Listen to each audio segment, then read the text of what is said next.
Assalamualaikum viewers, welcome to Urdusy YouTube channel. Like the video, subscribe my channel and press the bell icon to get notified. नाम है हैज़ाम।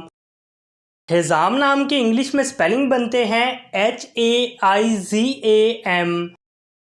हैज़ाम नाम का इस्तेमाल लड़कों के नामों में होता है।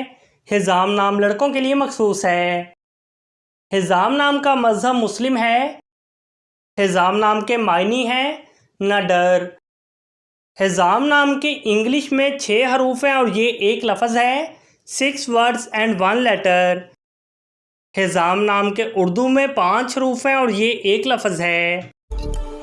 अपने नाम का मीनिंग जानने के लिए कमेंट बॉक्स में लिखिए। चैनल को सब्सक्राइब कीजिए, वीडियो को लाइक और शेयर कीजिए। Thanks for watching.